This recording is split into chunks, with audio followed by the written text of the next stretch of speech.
Baik teman-teman sobat budidaya maggot, kita lanjutkan tentang pemberian pakan maggot. Jadi kita dalam pemberian pakan maggot itu kita melihat tanda-tanda yang ada di biopon, yang ada di maggot. Jadi yang pertama bisa teman-teman cek kondisi biopon kita. Sobat pegang kelembapannya bagaimana, jangan sampai dia terlalu kering, juga apakah dia sudah mulai kering sekali atau masih lembab. Kalau kondisi seperti ini kelembapannya masih terjaga teman-teman. Jadi substrat yang ada di dalam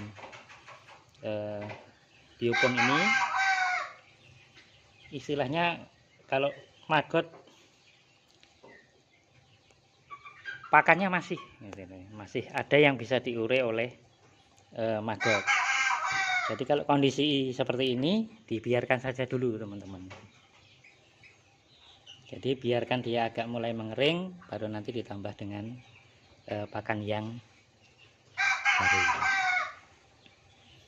Jangan dipaksakan, karena kalau dipaksakan nanti pakan yang ada itu akan tertimbun dengan pakan yang baru, itu nanti pakan yang lama akan tidak terurai.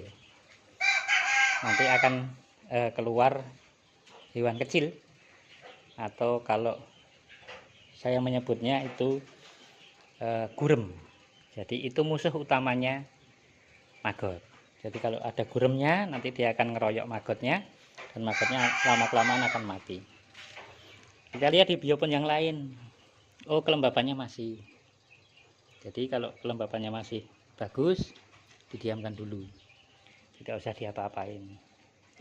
Kemudian kita lihat lagi di biopon yang lain, kita pegang lagi, oh kelembapannya masih. Jadi jangan diapa-apain kalau sudah masih begitu. Jadi tidak bisa kita mengatakan bahwa maggot dipakan sehari sekali, atau maggot dipakan 2 hari sekali, atau sampai panen, tidak. Kalau saya adalah bagaimana kondisi bioponnya. Kalau sudah kering, ya harus segera diberi pakan.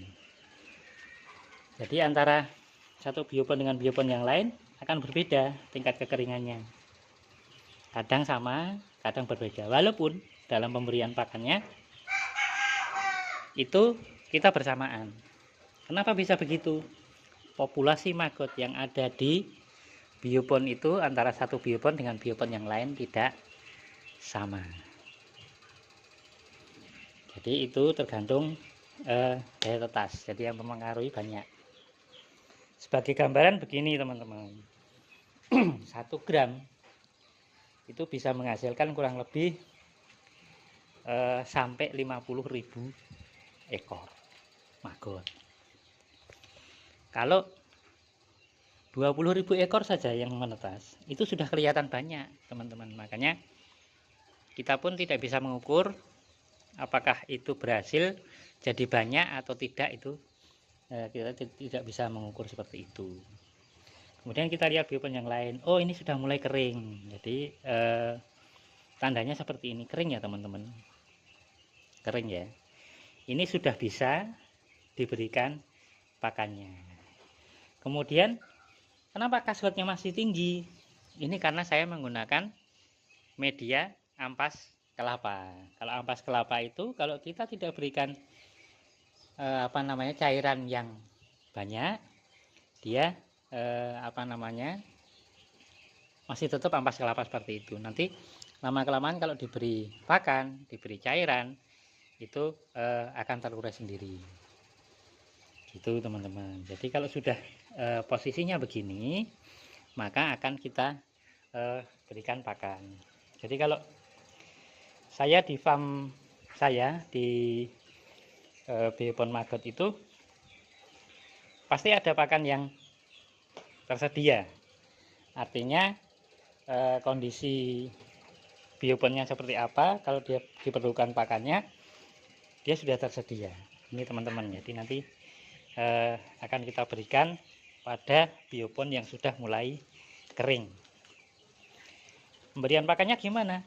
Ya pakan yang sudah disiapkan ini kita berikan. Ini campurannya 3 kilo roti, kemudian 5 kilo ampas kelapa, kemudian air limbah keju itu sejumlah kurang lebih 10-11 liter sampai penuh. Jadi kondisinya seperti ini teman-teman ya, kondisinya seperti ini. Loh, kok pakai roti BS, roti reject? Apa hitung-hitungannya ketemu? Akan saya sampaikan teman-teman ya.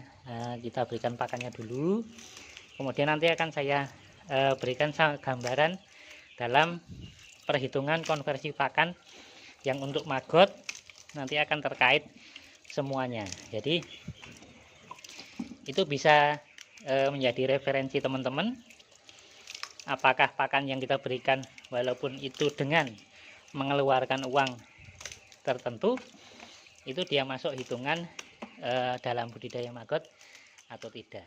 Jadi nanti kenapa bisa masuk, kenapa bisa tidak, kemudian bagaimana untuk mengatasinya, gitu ya teman-teman ya. Kita sampaikan pemberian pakannya dulu. Nah, pakannya secukupnya seperti ini. Kalau kondisi sudah kering, ini cukup ya teman-teman, pemberian pakannya seperti ini. Biasanya dia akan selesai atau akan selesai di urea, akan kering dalam kurun waktu tertentu, biasanya 24 jam dengan kondisi normal. Tetapi yang kemarin diberikan itu sampai hampir 2 hari. Jadi teman-teman bisa cek di bioponnya. Kemudian saya sampaikan untuk analisa usahanya yang untuk pakan roti yang saya gunakan ya teman-teman ya. Saya dapat roti itu di harga 2.500 untuk roti yang manis, roti reject yang manis. Kemudian yang roti yang tawar itu kurang lebih 3.000. Baiklah, kita akan samakan saja ya harganya, karena nanti untuk mengkonversi pakan itu apakah masuk ataukah tidak. Kita ambil yang tertinggi saja lah. Jadi harga 3.000 yang dibutuhkan dalam satu kali pencampuran, satu ember cat yang seperti ini, itu 3 kilo roti, kemudian 5 kilo ampas kelapa. Ampas kelapanya free ya teman-teman, jadi saya mendapatkannya dari industri jenang yang ada di tetangga desa. Kurang lebih jaraknya kalau dari sini 7 kilo 8 kilo atau 10 menit perjalanan, jadi itu free. Kalaupun ada biaya yang ditimbulkan, paling biaya bensin per minggunya kurang lebih 1 liter, karena saya ngambilnya seminggu 2 kali, lebih mungkin ya teman-teman, bisa sampai 1 bulan. Jadi anggaplah itu tidak ada biayanya.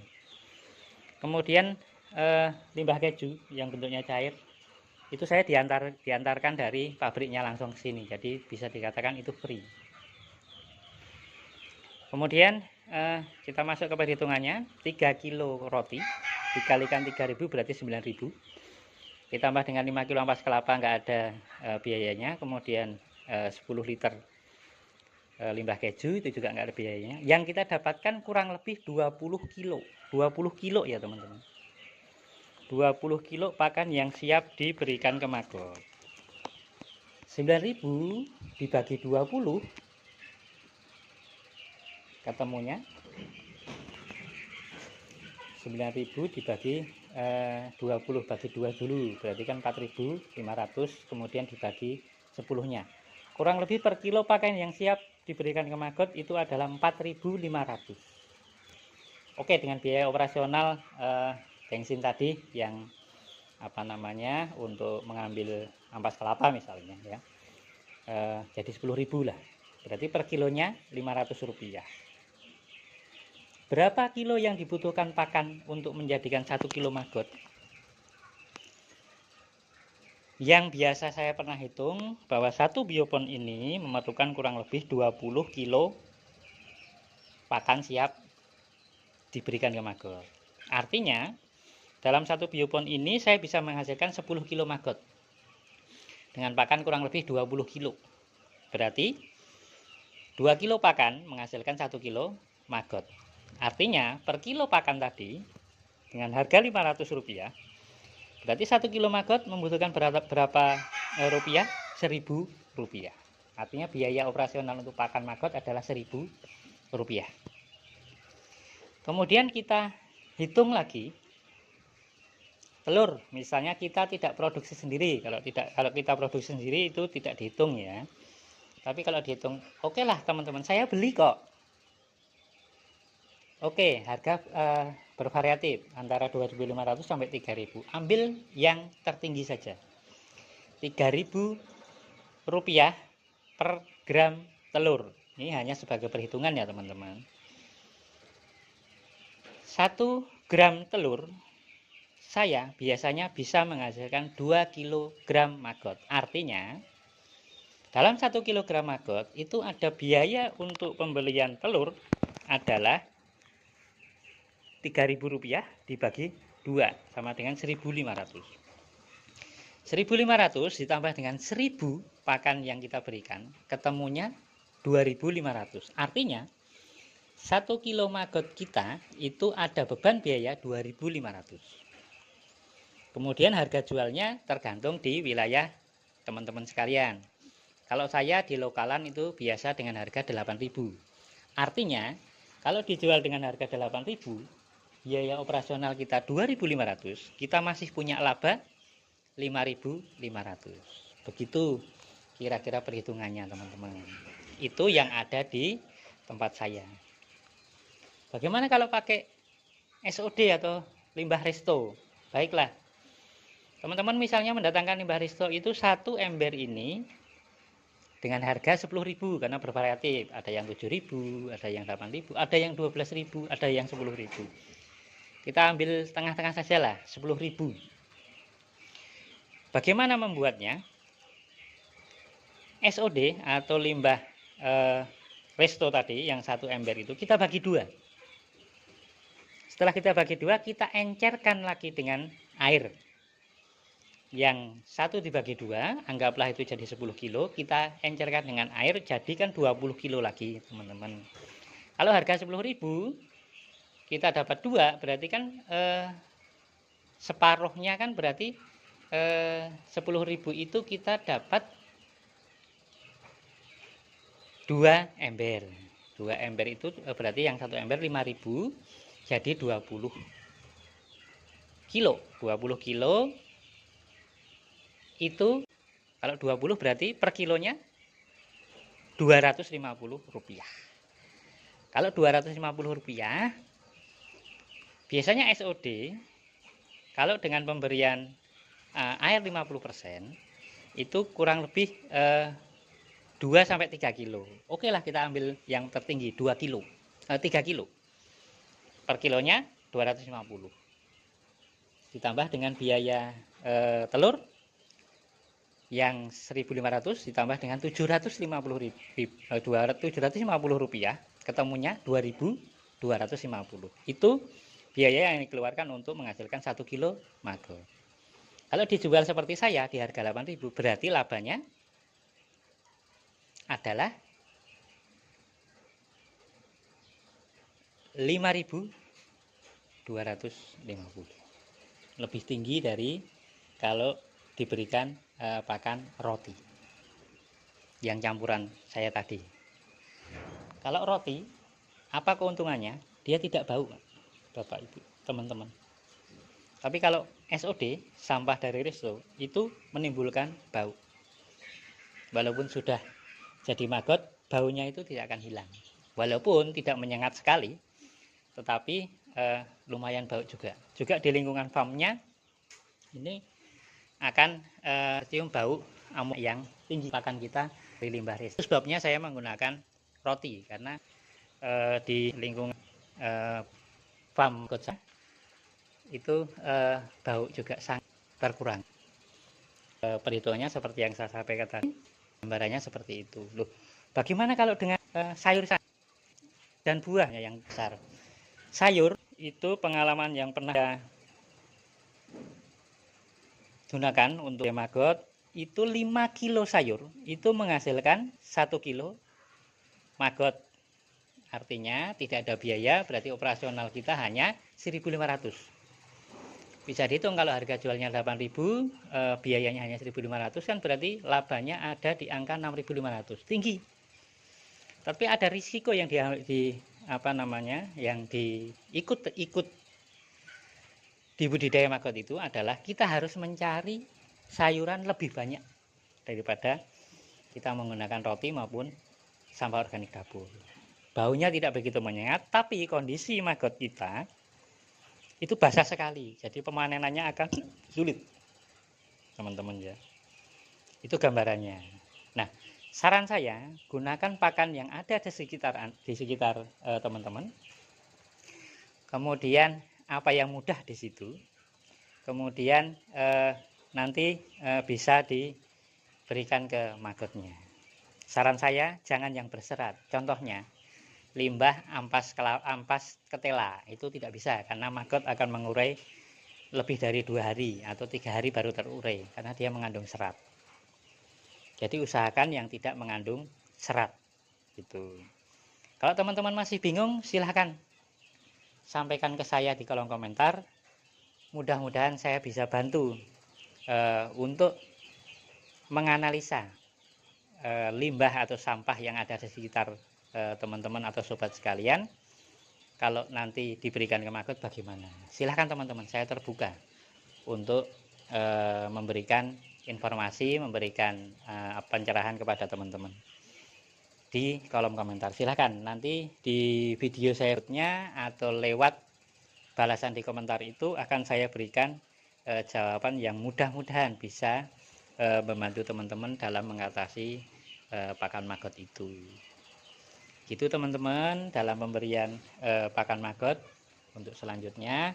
Nanti kita akan lihat perkembangan selanjutnya, bagaimana maggot itu nanti sampai bisa dijual seperti apa. Sementara itu yang bisa saya sampaikan pada kesempatan kali ini teman-teman. Selamat mencoba dan selamat berbudidaya maggot. Sukses selalu untuk kita semua, dan mudah-mudahan teman-teman berhasil dalam budidaya maggot. Gitu teman-teman.